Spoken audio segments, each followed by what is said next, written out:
What's going on, folks? Welcome to the Monday evening live stream. How's everybody doing today? How's everybody doing tonight? How y'all feeling? Put a 1 in the chat if you hear me clearly. And I am going to be talking about something very interesting tonight. Giving the most effective way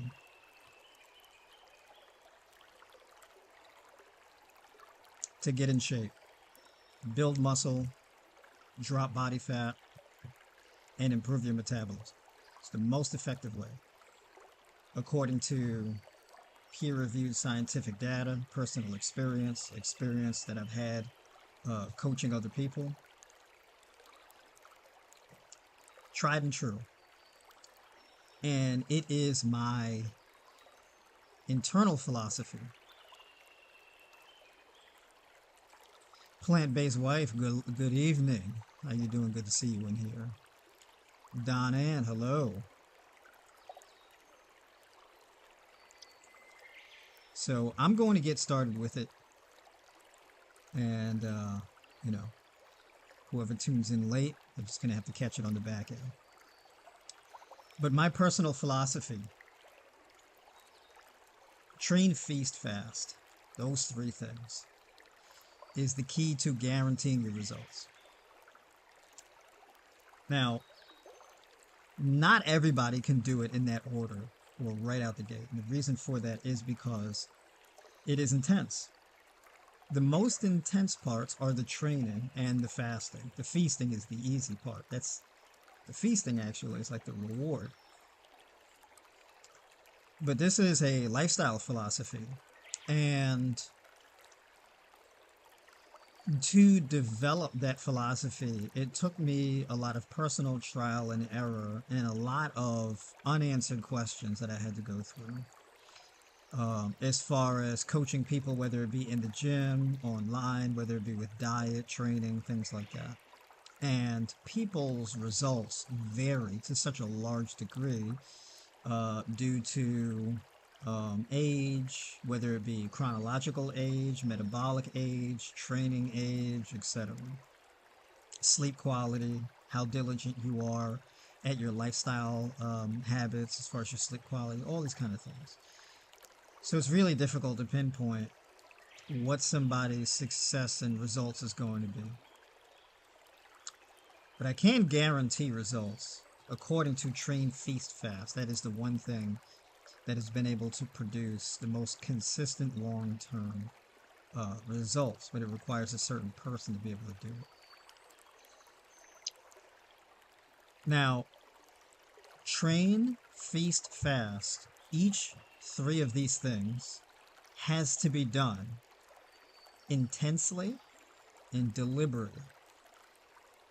All right? These three things have to be done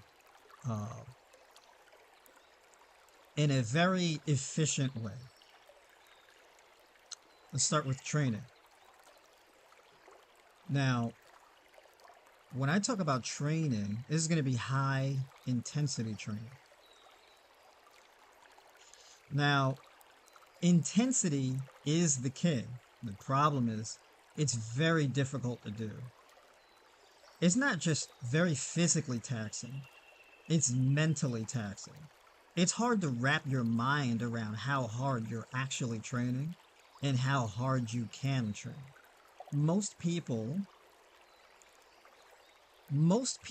even when they think they're training hard, they're not. Or they're not training as hard as they think they are. So the most common approach that you'll hear of is, let's say you do a workout, you got 4 to 6 exercises, give or take, 3 to 4 sets per exercise. This is kind of like a standard thing that you see in terms of building muscle.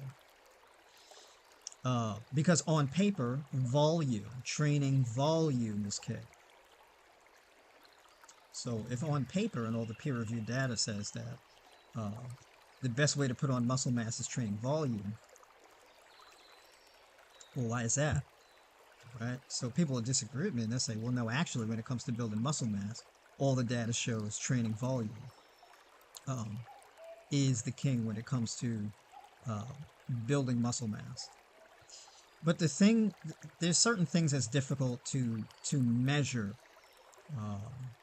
in a study, which is intensity.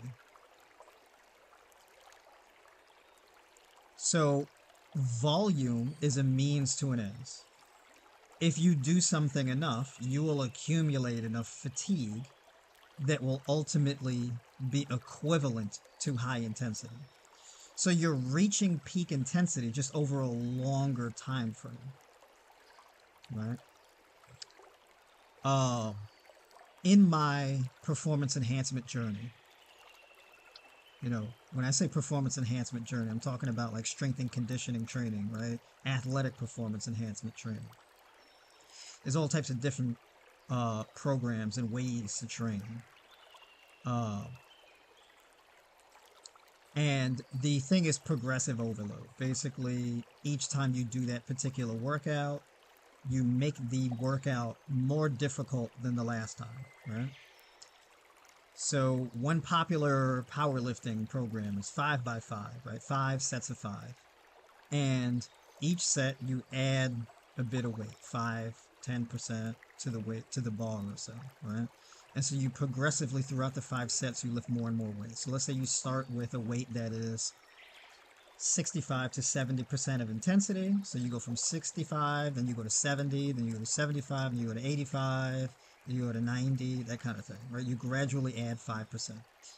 So by the time you get to the 5th set, it's a pretty intense set, right? To reach that 5 reps.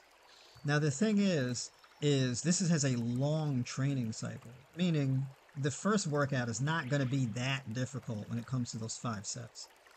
But week by week, you start heavier. You just start a little bit heavier each week. And you keep pushing your numbers each week. And it gets more intense over time. And you can build muscle doing that. But it's not the volume itself is the reason. It's the thing that's building the muscle. It's you're working up to a higher intensity. It's just over a very long period of time.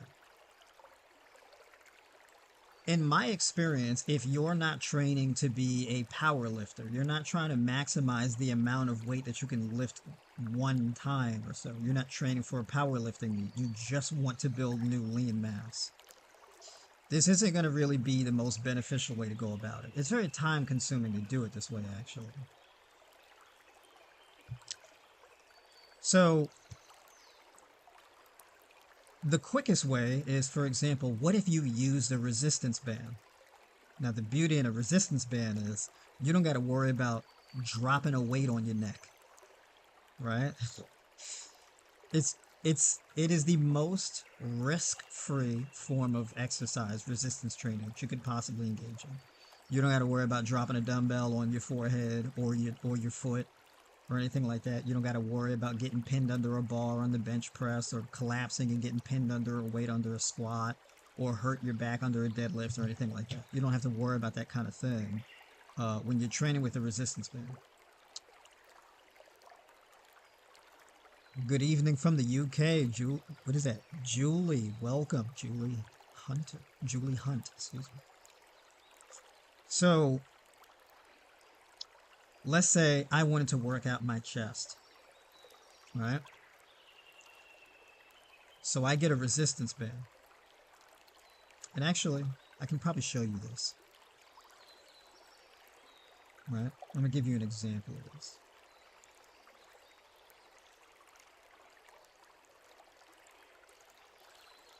Let me pull up a quick video clip. See if I can find one here. Find a good one. Because I'm going to show you, because I want to basically illustrate particular exercise so you can see it in real time what I'm talking about, rather than trying to describe it verbally. I can just show it to you. Because I have a whole exercise library that I have for all of my tribe members and the resistance band workouts and things like that. You don't have to use resistance bands. I'm just using this just as an example. So let's go over to the banded press over.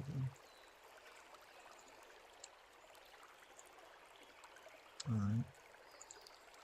And what I'm going to do, let me shift myself over a bit.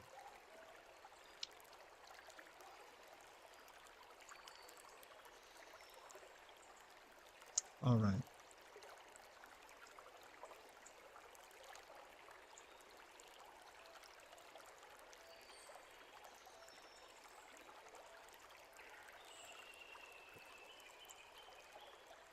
So here, if you can see, can you see that video there with me doing this pullover with this resistance band? That is called the banded press over. All right. So essentially, this is one of the best exercises to train an individual pec muscle. Now, in order to build a muscle, you have to adequately stimulate that muscle. You got to fire as many muscle fibers in that muscle as possible. Right? And so you apply a lot of resistance to that muscle. Light that thing up like a Christmas tree. All the motor neurons and everything like that that's connected to each and every muscle fiber to produce a contraction and force. And that's this press over, right? So the pec muscle, the muscle fibers run across the chest here, and they shorten when you produce a contraction. So what I want is I want to bring my elbow closer to my midline in order to activate my pec muscle here. So I get that resistance band, and I do those press overs. And so with these press overs, what I'm actively doing is I'm isolating that pec muscle on that side, and I'm squeezing it, right? Now, with that muscle, I'm going to be doing that for, let's say, depending on the resistance I use, let's say I do that 16 to 20 times, or maybe even 20 to 30 times. And I take one set, just one, and I take that one set and I cram as many reps as I can into that one set. And what I want to do is I want to push that set all the way to the point where I'm no longer able to complete a full range of motion with that exercise.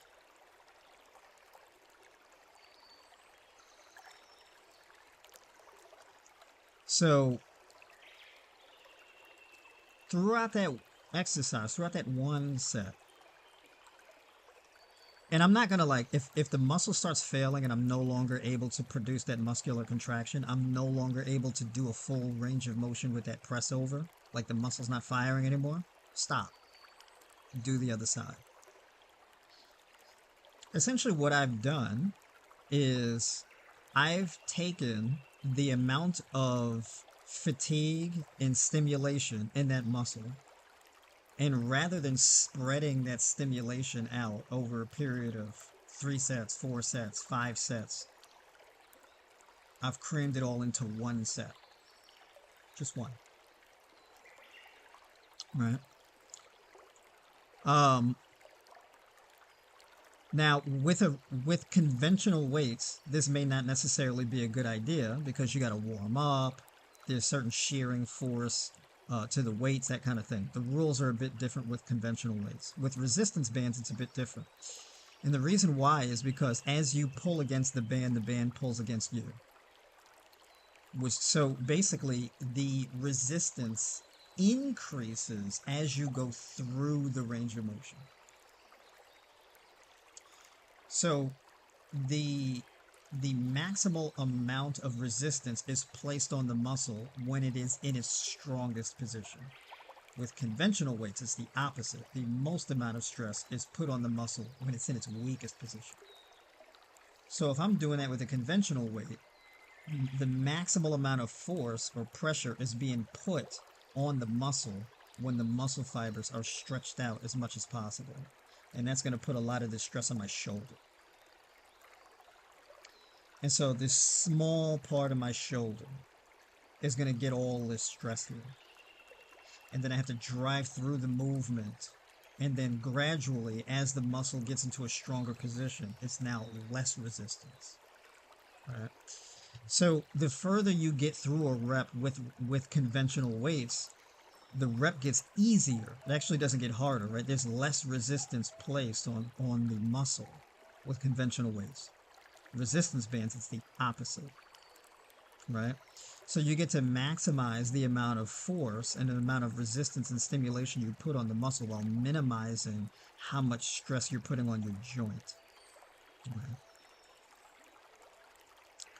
So let's say I do that and I do one set on each side. Now this would be considered, really, it could be considered like a warm-up rep, a warm-up set, right? Because it's just stimulating this very small portion. So I'm not just blowing out like all kinds of muscle groups. I'm not blowing out triceps, chest, shoulders, abs, and all this other stuff. I'm only recruiting one side of one muscle group doing that, right? It's as targeted as you can possibly get. So now the next thing that I would go to is a banded push-up right after this. So this is your compound movement. So basically you start with an isolation movement to really target that one muscle group that you want to target and pre-fatigue it, and then a compound movement. One set. So I'm going to do these banded push-ups, and I'm going to squeeze every last rep. Now, I don't want to do a whole lot of banded push-ups, so I'm going to use a thick band that's going to challenge me where I know I can squeeze out 6, 10, 12, maybe even 15 reps. Not a whole lot. Now, if I say, hey, I want to get 8 to 12 reps, I want to try to reach to 12 reps, but if I get to 12, but I can squeeze out 3 more, I'll push out 3 more. I don't have to stop at 12. It's a max effort. Right?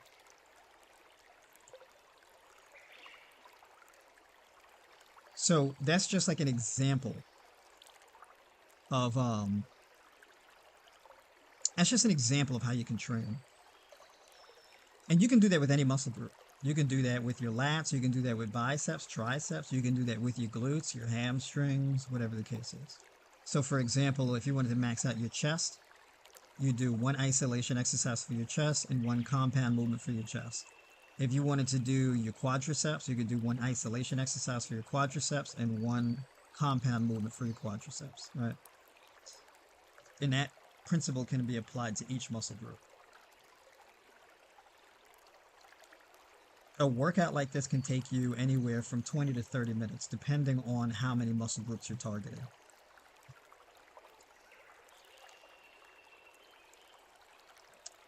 Now, you can either do full body or you can target 3 muscle groups at a time. It really depends.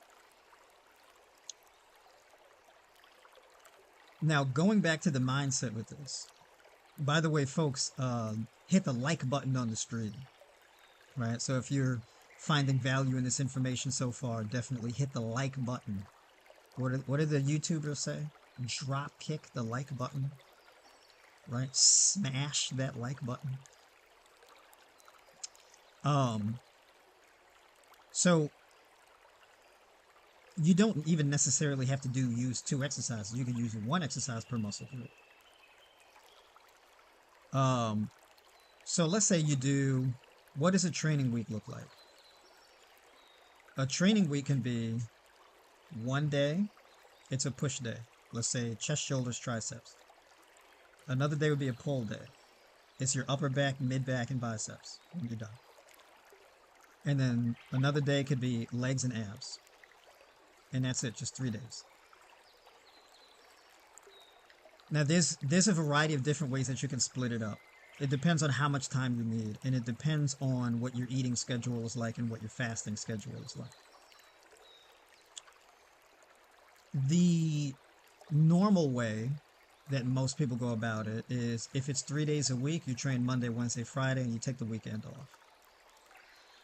And you don't do any resistance training on, like, let's say Tuesday, Thursday, and then Saturday, Sunday, but you train Monday, Wednesday, Friday, like that kind of thing. If you're doing train, feast, fast, however, maybe a bit different. Maybe you train Monday, you feast Tuesday, you fast Wednesday, you train Thursday, you feast Friday, you fast Saturday, and you train Sunday, and then you feast Monday, and you fast Tuesday, right? So pretty much what happens is you're training every 48 hours. So you train that intense 20, 30 minutes, you take 48 hours off, and repeat, right?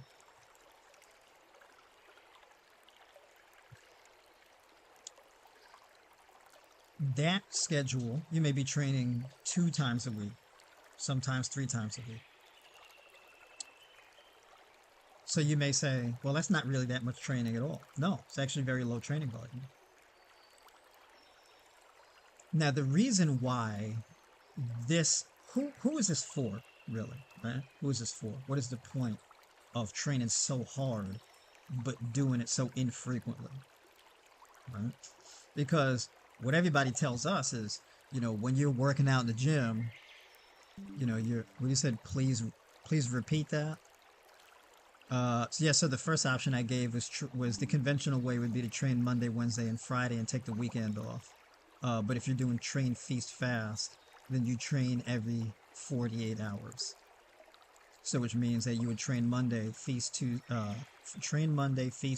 fast Wednesday, train Thursday, feast Friday, fast Saturday, then train Sunday, and feast Monday, and fast Tuesday. So you say, well, only training twice a week or 3 times a week, that doesn't really seem like a great way to lose weight. The training is not to lose weight. The training is to maximize muscular stimulation to build muscle.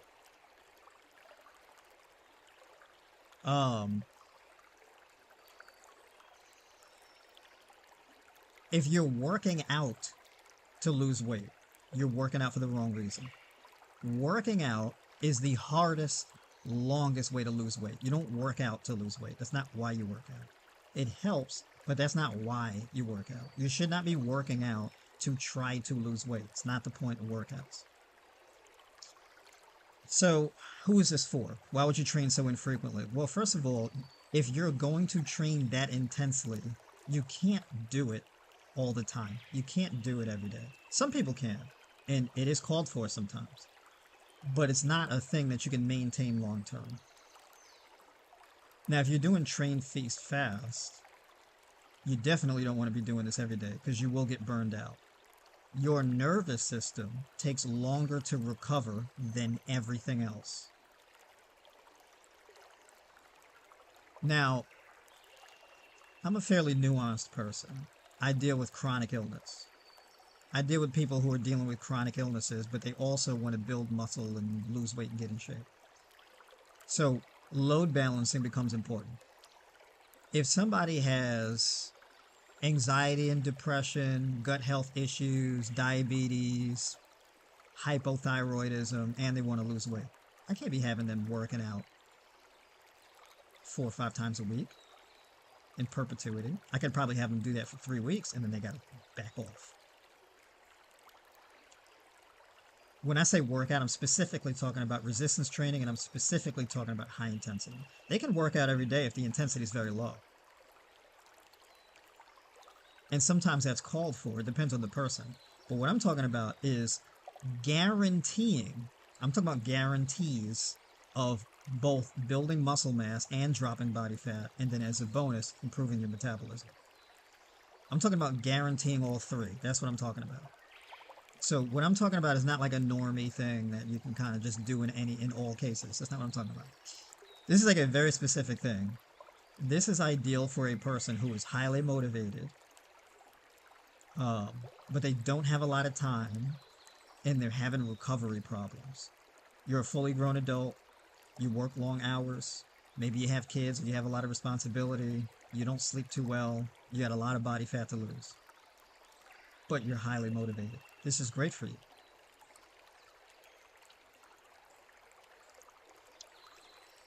So if you train to that maximum effort and you cram it in that 20 minutes, even 30 minutes may be a little bit pushing it, maybe too long, but 20, 30 minutes, right?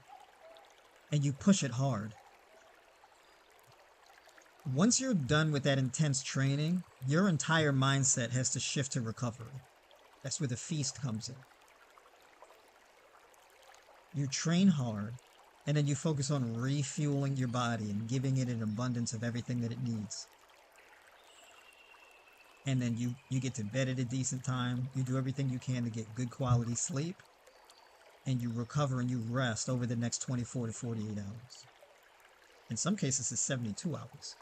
So some people, they may train Monday, feast Tuesday, fast Wednesday, then feast again Thursday, and then train Friday.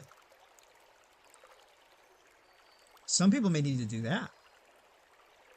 Right? It depends on the person. It depends on your lifestyle. It depends on, what kind of medications you're on. It depends on if you're dealing with things like anxiety and depression, whatever the case is, right?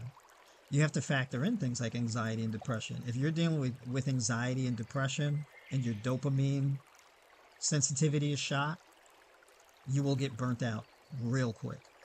Your nervous system takes longer to recover than anything else. Skeletal muscle can recover pretty quickly. Your nervous system, however, different story. Because that involves brain chemistry. That involves hormones. And that takes a while. That takes several days. This has like a 72-hour cycle. Even muscle protein synthesis in and of itself takes like around in between 36 to 72 hours. So whatever protein you consume now, your body is going to be digesting and metabolizing that and engaging in turning that into new cells and new muscle tissue over the next 3 days. 1.5 to 3 days. And then the thing is that your nervous system takes even longer to recover for some people. And, as you get older, it may take you even longer to recover. when you're young, you're a teenager and you're in your early 20s, you can train you can train constantly. You can just go hardcore all the time. Once you pass the age of 30, it's different. And the reason why it's different, largely, is because you're a tax-paying citizen. You probably have kids. You pay a mortgage, your rent, things like that. You got a lot more responsibility, that kind of thing, right? Maybe you have aging parents. You got to take them to doctor's visits, etc. Totally different game. And if you ate terribly throughout your teenage years and your 20s, and then you hit 30, well, you got to contend with that too. So all those bills come due. So strategy here is very important. Stress management and recovery takes a front seat.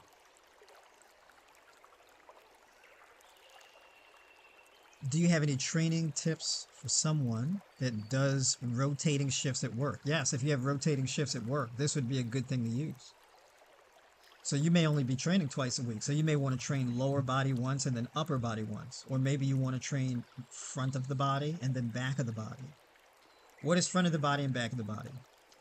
Front of the body is shoulders, chest, abs, quadriceps. And then, of course, you can throw in triceps. Back of the body is upper back or upper/mid back, lower back, glutes, hamstrings. And you can throw in biceps. Right? So if you're training shoulders, chest, abs, quadriceps, and one of them arm muscles, that's 5 exercises. 5 exercises, 1 set, you push it to its max, you get out. Back of the body, same thing. Right? So if you got rotating shifts, you may want to pick 2 days out of the week and then factor that into your train, feast, fast. You got a train day, you got a feast day, and you got a fast day. On your fasting day, you're going to fast a minimum of 24 hours. Right? So your fast, that would be 24 to 36 hours.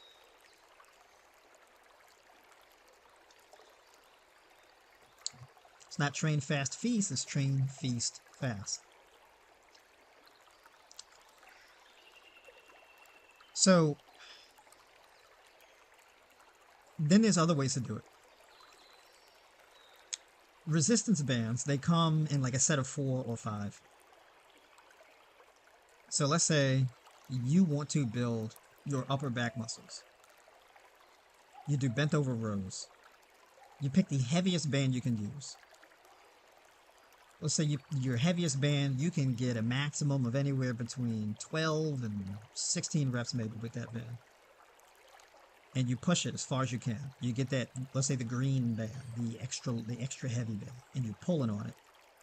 And you push it to the max, and you get the 16. Boom. But then you try to get that 17th rep, you're not able to complete a full range of motion. You drop that green band, you pick up the purple one. You squeeze out several more reps. Maybe you get 8 or 10 more reps. But then you fail on that one. Then you drop down to the black band. Right? This is probably going to be the medium band. And you just let it rip. Maybe out of that band you get 15, 20 reps, whatever the case is. But you get them nice contractions, right? Pull quick, let it go slow. Pull quick, hold and squeeze, really fire the muscle, slow and controlled, and max it out. So you go green band, purple band, black band, done. Let it go. You're done. That's it. That's your whole back workout. Boom, you're done. You don't need to do anything else. That's it. Right? Hamstrings, leg curls. Same thing with leg curls. Green band, get as many as you can. Purple band, get as many as you can. Black band, get as many as you can. Let it go. Boom, you're done with your hamstrings. Deadlifts, same thing. You get your deadlifts, repeat, same thing. You're done. Right? You want to hit abs? You want to hit like an arm muscle, like say biceps or something like that. Bicep curls, same thing. Right? 4 exercises. 3 bands. And you're done. That's your whole workout for your back of your body workout. Front of your body, same thing. Overhead presses, green band, purple band, black band. Boom, done, get out. Chest exercise, same thing. Squats. Right, same thing with the squats. Keep cranking out the squats, whether it be sumo squats, front squats, split squats, whatever the case is, right? You burn them quads out and then get out. Boom, you're done. Right? All you need, 20 minutes, 30 minutes tops.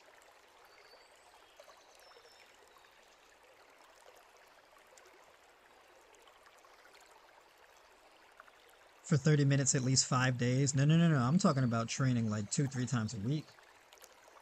You don't really need to do more than 2 or 3 days a week if you're training this way. I'm talking about max effort. I'm talking about taking 45 minutes worth of effort and cramming it into 20 minutes. That's what I'm talking about.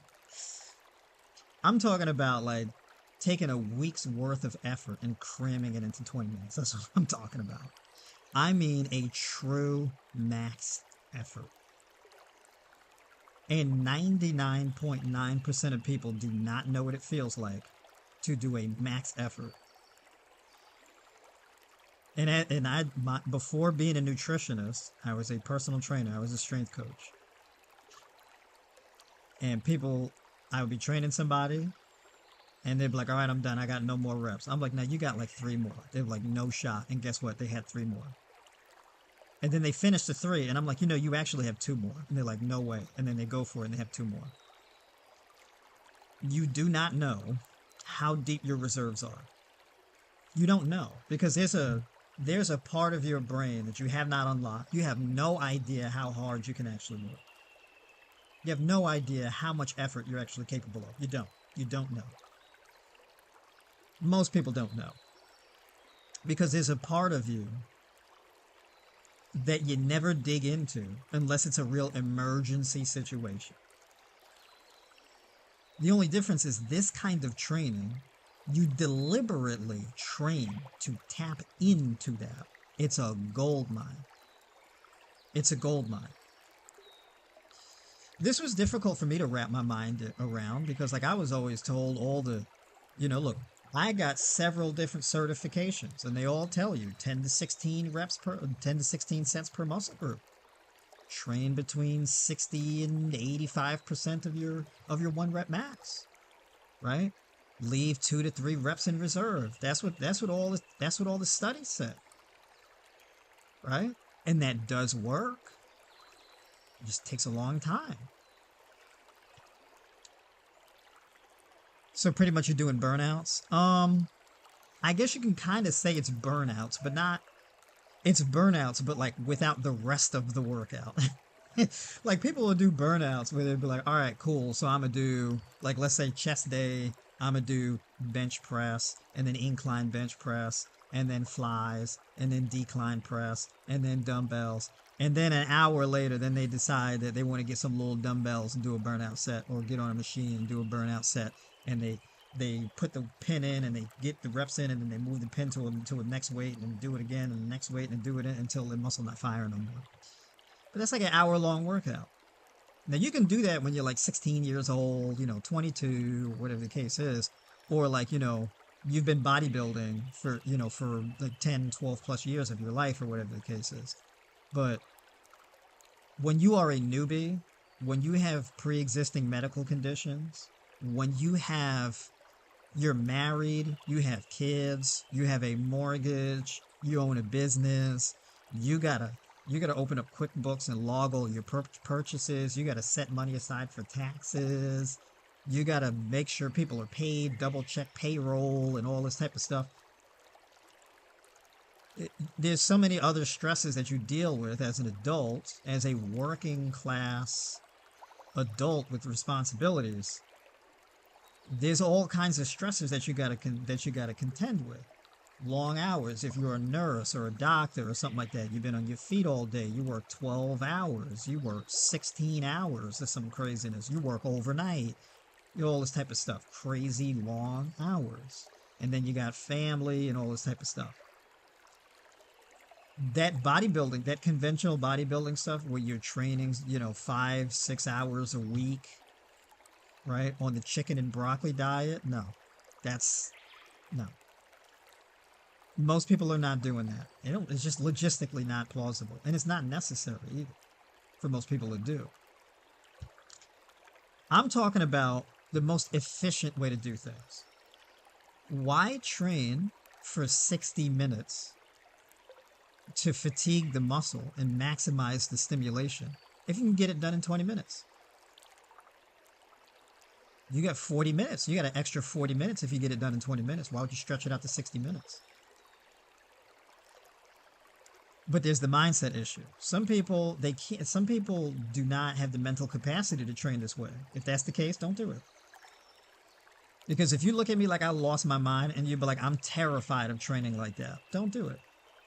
Because you'll get a heart attack even thinking about training like that. Don't do it. Because you have to be mentally open to doing it. It's extremely effective if you do it. You're guaranteed muscle growth if you do it that way. But it can be terrifying to some people. I don't want to hurt myself. My knee kind of hurts sometimes. I got some joint pain. Don't do it.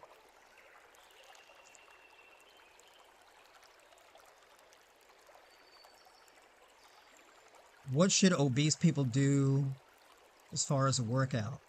This would be very good for somebody who's obese, because the thing is that when you're obese, you don't really want to be doing these really long-winded, worn-out training sessions with resistance training. You don't want to do that. When you're obese, like, building muscle is important, and you can get that done with them 20-minute workouts. But the weight loss becomes paramount, right? So then we get into feast. I already covered the training. This would work with people who are obese. The only problem is, if you're obese, you have a lot of limiting beliefs, right? So if you're obese, it may be difficult to, let's say if you are 75, 80, 100 pounds overweight, and I'm telling you, hey, train to a max effort where you give everything you got. You scrape the bottom of that barrel. You'd be like, I've never done that in my entire life, and my joints are killing me. I'm terrified of doing that. I don't want to hurt myself. It's a different thing. Then you have to make some compromises. So I may say, hey, train 30 minutes a day, and, don't train to a max effort. Maybe just do 25 reps per exercise. Right? So basically, you're capped at that 25 reps. Now, that 25 reps can bring you to a max effort. So let's say you use a resistance band or a weight, and you can only get a max amount of 16 reps in. Okay, so you hit your 16 reps, you rest 15 seconds, you squeeze out 2 more, you rest another 15 seconds, you squeeze out 2 more until you get to the 25 and you're done. And you do that with 4 exercises. And you do that every other day or every 2 days or so. Same thing. It's just 25 reps. So you can do it that way also. But the thing is, if you are very overweight, obese, 40, 50, 60% body fat, self-care steps to the front. Everything becomes about self-care. You've been abusing yourself, which is where, you've been abusing yourself, and or people have been abusing you, or you've been abused, right? You've been allowing certain types of abuse, etc. That's how you get there. Obesity is a chronic illness. It's trauma-based. It's not because you just ate too many calories. It's not what that is. If you end up being like 100 pounds overweight or something, that's trauma-based. It's not too many calories. It's too much food poisoning. Right? So now we move into feast. Most of the people who come to me and they're struggling to lose weight. Let's say they're 50, 75, 100 pounds overweight. And they cut their calories down to like, they're like, I'm eating 1,500 calories a day. I only eat twice a day. I eat 12 noon, and then I eat 7 o'clock at night. I eat 2 meals. One of them is a salad. I'm tired all the time. I sleep terribly. I do not sleep good. I'm swinging back and forth between anxiety and depression. My back hurts all the time. I feel stiff and unmotivated. If that's how you feel, right? First of all, the natural state of being a human being is being motivated. You want to do things. If you don't want to do things, you got to listen to that.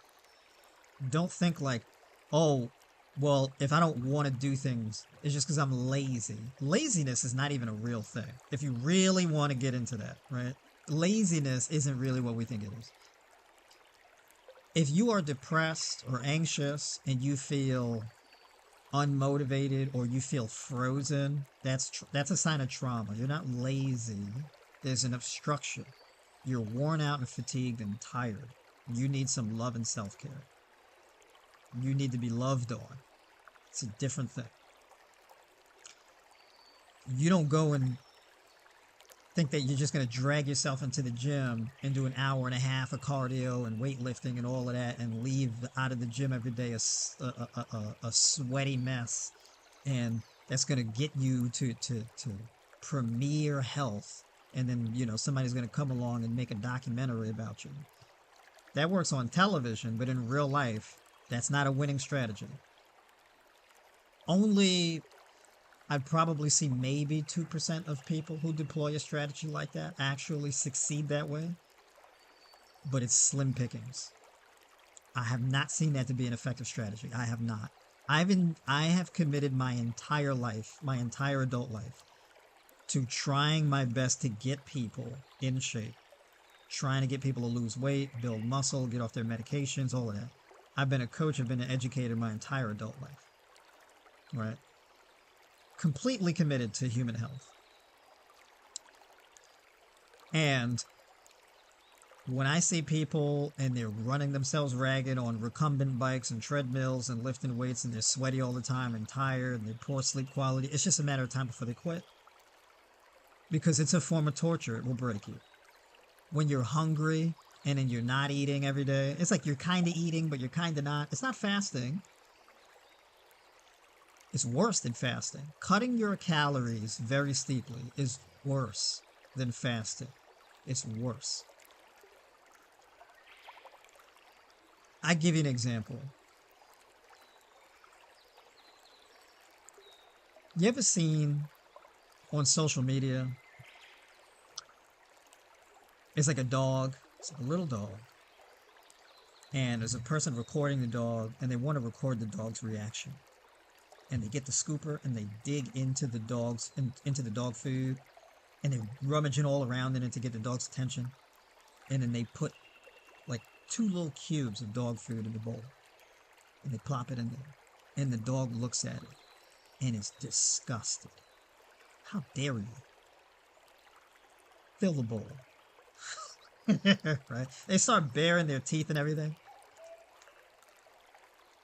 Doing that to yourself every day, you submit to being underfed and being tired, and it's like not getting your full paycheck. Oh, we kind of hold a little bit from you. You never see a full paycheck. You just get used to just not your full paycheck. Or, you're given a plate of food and most of the plate is empty. There's a small portion of food in the middle of a big ass plate. And you just eat like that. Big old plate, little portion of food. It does something to you mentally. It's heartbreaking. Right? That's why I say it's worse than fasting. Because it's like you're depriving yourself on such a consistent basis. Day after day after day. When you do a fast for a minimum of time. So now imagine if you feasted, you ate as much as you want. And the only caveat is you eat the right things. You can eat as much as you want, as long as you're eating the things that are going to directly improve your health. Eat all the berries. Eat all the watermelon. Eat all the cantaloupe. Eat all the sweet potato. Fill your plate. Get that whole coconut yogurt bowl with the sliced bananas and the berries and the granola and the walnut chunks and all. Get all of that. Mix it all up and fill your belly, right? Eat all that big juicy watermelon. Have all the grapes and the apples and the pears, and eat all the orange slices and everything like that, right? Eat until you're full. That's feast. You train hard. You've earned it. You put the effort in. You put max effort, right? You squeeze 13 reps from a level of resistance that you thought you can only get 10 reps from. Eat. You've earned it. Eat until you're full, and then go to bed early. Under the caveat, you can eat as much as you want, eat until you're full, but you eat in between these hours. So you start eating an hour or two after you wake up, and then you finish eating about 4 hours before bed. Right? And then you eat roughly 20 to 25% over maintenance calories. And that's feasting. And then the fast, you're done eating. So you've trained, you've feasted, and now you fast. So all that calorie deficit stuff, you cram it into one day, right? In the same way where you took 60 minutes of training and you crammed it into 20 minutes, you took a whole 3-4 days of training and you crammed it into one training session. Now you're taking a daily caloric deficit to lose weight, right? This caloric deficit, they call it. And you take that and you cram it into one day, your fast. And you do a 24 to 36 hour water fast. Right? That's train, feast, fast. So you may say, well, why not have a daily caloric deficit? It's like, well, because if you've been trying to lose weight and you've been trying for a really long time and you've been exercising, you've been doing your cardio at the gym, you've been doing the resistance training, and you've been cutting all your calories, guess what? That's not been working. Right? If you're going to do it, you got to really do it, right? So like if you're going to train, really train. If you're going to eat, really eat. If you're going to cut your food, really cut your food. Don't like kind of sort of do it. Don't kind of sort of train, and you kind of sort of eat, but you cut back, you don't eat as much, and then you kind of none of this kind of sort of doing a mix of everything stuff, right? You take your day and you do the thing, and you really do it in a very deliberate and intense fashion. So when it's time to eat, you eat. When it's time to train, you train. And when it's time to stop eating, you stop eating. Period. No food. Period. So when you're going through your fast, it's fine because you got yours yesterday. On the feast day, you got yours. You got all your eating done. You don't need to eat every day. You don't. A full digestive cycle, it takes like 36 hours. Just for your stomach to fully empty, that takes 4 to 8 hours. On a raw vegan diet, it can take around 4 to 6 hours. You eat cooked food, it can take around 8 hours. And then it also depends on your overall digestive health. But the full digestive process takes like 36 hours. Even to fully digest and metabolize protein takes 36 hours. So if you're eating every day, all you're doing is just creating a backlog of food. You're just creating traffic in your digestive tract. Where there's a queue. You got food all throughout your intestines. You got food sitting in your colon. You still got food in your stomach. You got food just sitting in every area of your digestive tract. Just sitting there, waiting to move up in the queue. And every day, you're just adding to the queue. Endlessly, for your entire life, adding to the queue. You never get to clear out any lanes. It's like traffic at 3 a.m., 12, 11, 9, 7, 6, 4. Highways always packed, no matter what time of day it is. 4 in the morning, highways packed. Always traffic, nonstop. Always. That's what it's like in your gut. It's traffic nonstop, all the time, every day.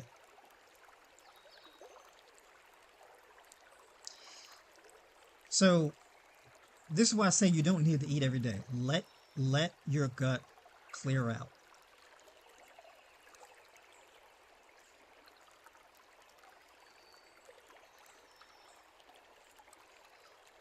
And during fast hours, is it okay to have morning?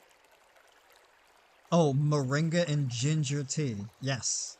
Because on your fasting days, that's when you switch from mineralizing your body with food to mineralizing your body with herbs and spices. So like tonight I'm drinking matcha tea. I drink ginger tea before bed. You drink chai tea in the afternoon, moringa tea in the morning, that kind of thing. You put a little cayenne pepper in there, right? Make it hot. You drink lime juice, squeeze lime juice, right? I like to drink, I get 4 ounces of water and I put 2 grams of magnesium biglycinate in there and drink that down, right? So I can get that magnesium in on my fasting days. And if you have a real deficit of magnesium, you may want to do different types of magnesium during the day. You may want to do magnesium malate in early afternoon. And that's really great for healing and recovering your joints and recovering from muscle soreness. If you got a lot of muscle soreness or achy joints, things like that, that magnesium malate is a good idea. And then the magnesium biglycinate paired with some zinc picolinate before bed. That's a great idea too. And all that works on a fasting day. It doesn't break your fast. And so you mineralize your body with all these things that you drink throughout the day on your fast. And then the next day, you eat and you fuel up and you train.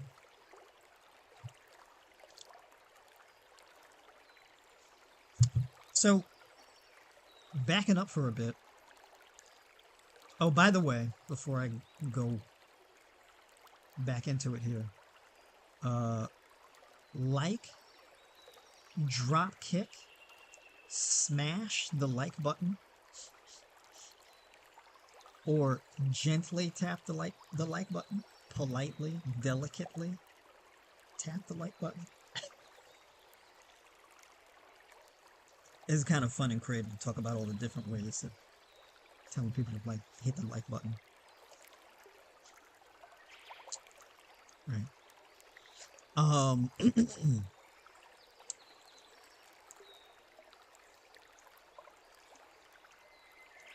So, getting back into it, the feast is going to give your body the carbohydrates, the fats, the vitamin C, the B vitamins, the protein. It's going to load you up with all the nutrients that your body can then use to build more muscle fibers, bone density, motor neurons, red blood cells, etc., right? Build up all these new cells and everything. To build up the infrastructure of your body. That's what the feast is for, right? And then the thing is that when it's a day that you don't train and you load up and you feed, you go to bed. You go to bed and you get really good quality sleep the next day. Right? Because you've nourished your body. Right?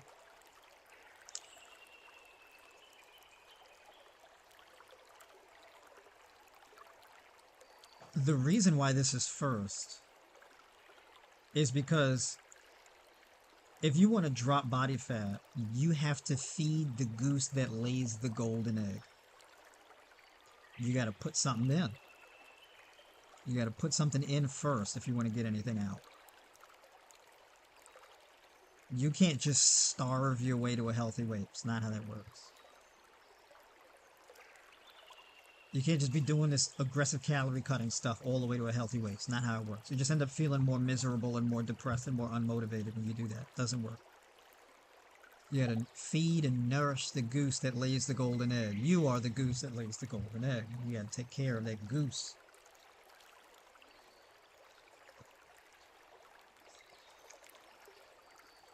You eat on your training day too, but the feasting day is the day because you're gonna be in a bit more of a surplus because you're not doing any max effort anything. The only thing you do on your feast day is you walk a few miles.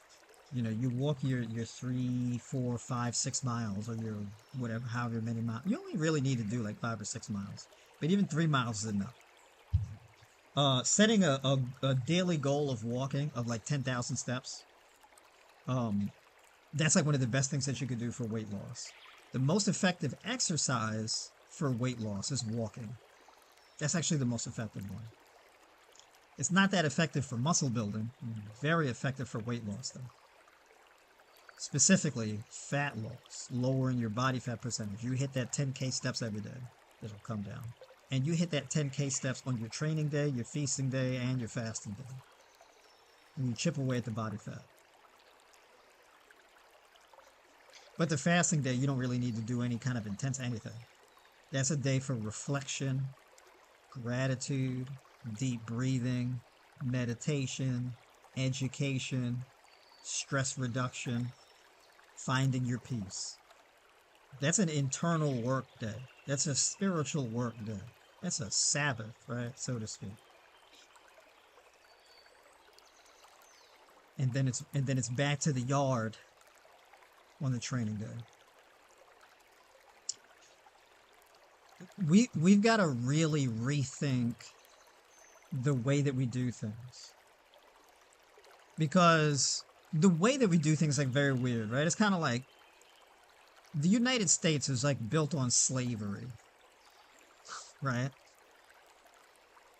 And there was a whole civil war and all types of hell that broke out in this country. It's a bloodbath in this country. Just to be able to gain freedom. And now we have this slave culture that still remains. You're working long hours, you're working 2 jobs, then you go to a gym. You pay to go to a gym to work yourself, to manufacture labor for like an hour, hour and a half, 2 hours people do it. Right? And so people will like slave themselves voluntarily. So people will slavishly drag themselves to Chick-fil-A, slavishly drag themselves to Arby's, slavishly drag themselves to work, slavishly drag themselves to the gym. And it's this long, drawn out, arduous process. It's mind-numbing, right? And, you know, we have to take a step back and look. Can we be doing this in a more efficient way? I don't need to cook an elaborate meal. I could just eat a ton of fruit and be done with it. Just grab a melon, cut it in some sections, and just eat it. I can slice up some pears and apples and pick some grapes, fill a bowl with it, and just eat it. And then just have the one cooked meal to finish off the day. The one big cooked meal. And you could throw whatever in there. Avocado, sweet potato, quinoa, basmati rice, lentils, chickpea, diced tofu, onions, bell peppers, cabbage, broccoli, whatever. Mushrooms, 6-8 ounces of mushrooms in there. All types of seasonings and everything. Mix it all up in there. Nice big, hearty, savory, well-seasoned, warm food. And just dive in. Swimming all around in that stuff, right? Enjoying your food.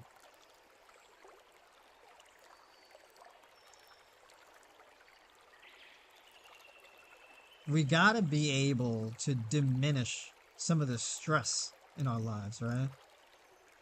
And eating is not supposed to be this stressful thing. It's not supposed to be stressful on your gut, be having you all gassy and bloated and whatnot.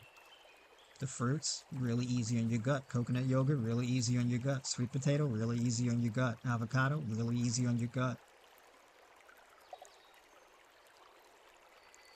Chia seeds, flax seeds, easy on your gut. Leafy greens, easy on your gut. Right? Butternut squash, easy on your gut. Get nice and carved up. Now, there's all types of benefits that come to more of these pointed strategies. When you train, you're not slaving yourself. It's 20 minutes.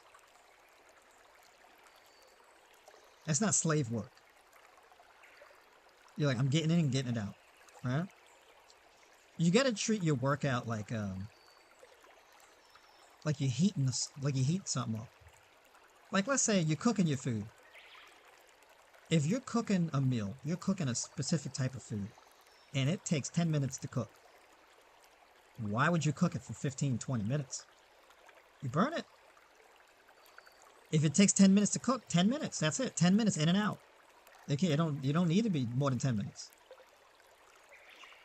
Right? You sauteing something, you look real quick. You saute it up real quick. Don't leave that thing in the pan and getting all burnt up. Even when it comes to tanning, look, you can get a nice, beautiful, golden brown tan. Nice little reddish undertone. You sit under that sun for too long, forget about it. You get burnt, red, look like a lobster. Then comes the itching, the peeling, the splotchiness. You done messed it up. Too much. Too much. It don't have to be that long. Get in, get out. Same thing with the eating. You come to eat. It's like going to a buffet, but you're real strict about how much you eat. If you're going to go to a buffet, how you just going to get one plate? It don't make no sense. You're going to go to a buffet to get like one plate. If you're going to eat. If you're going to not eat, then don't eat, right? So just having more of a pointed strategy. You can condense some things down, right? You got to ask yourself, what would be more advantageous to me? Going to bed early and getting up early, or going to bed real late and then getting up early? What would be more advantageous, right? So when it's 9 o'clock at night and then, you got your phone to your face, then it's 9:30, then it's 10 o'clock, you doom scrolling through the internet, you laughing at cat videos and stuff, then it's 11, 12 o'clock at night, then you watch a Netflix show, then it's 1:30, then you go to bed, but you got to be up at 5. You burn whatever, like if your goal is to burn body fat, understand that most of the fat loss takes place at rest. Overnight while you're sleeping. It's not during your workout. So if you are squandering your resting hours up on your phone or watching television or on the laptop doing whatever kind of unnecessary stuff, you're blowing it. If you're going to go to bed, you're going to go to sleep. Sleep. Get your sleep. Don't get some sleep. Get however much sleep you need to get. You got to know when to wrap it up. Know when to end your day. Know when to end it up. Wrap it up. Right? So, being more deliberate. And this is really just about being deliberate. When we talk about train, feast, fast, it's about being deliberate. It's about being efficient and doing what works. But when you do it, you really do it. You're on point. Right? And you got these segments of your life that you're on point about. And that's what guarantees results. And a lot of it is mindset. It's not for everybody though, right? Because it's not going to work if you're not disciplined. If you got to put in a max effort, but then you train for 20 minutes, but you only put in 60% effort when you were supposed to give 100%, it's not going to work. If it's time to feast, but then you skipping meals and missing meals and all of this type of stuff, the feast ain't going to work. And if the feast don't work, when you fast, if you didn't do the feast properly, when it's time to do the fast is going to be miserable, and that ain't going to work either. Then you end up cheating, you break your fast too early, you feel tired and lethargic and miserable, and then the next day you got to train, but you're fatigued from the poor fast, so it cuts into your training, and it's a mess, right? So this is why I say it's not going to work if you're not on point. So you got to be 100% with all three things when it comes to train, feast, and fast. All right. So that's pretty much the strategy there in a nutshell. Like the stream if you haven't liked the stream. Gently and politely and delicately tap the like button, as they say on YouTube. Or drop kick aggressively the like button. Appreciate everybody tuning in and commenting and whatnot. For those of you who are new to the stream and whatnot, welcome. There are links in the description. There will be links in the description to book a call with me. Because you may say to yourself, well, will this strategy work for me?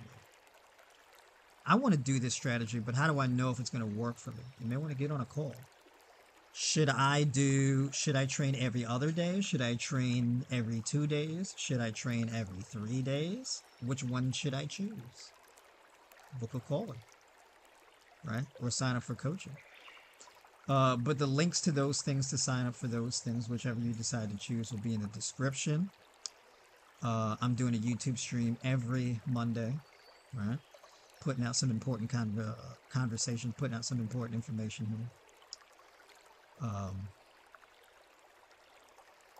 And that's pretty much it. So thank you for tuning in tonight. On my end, at least, it's 8:13. Is it? Yeah, 8:13. Nice, sweet, and concise messaging here. I'm gonna wrap it up because I'm not gonna be up all night because I gotta be on point with my sleep also. So having said that, folks, I will talk to y'all on the next one.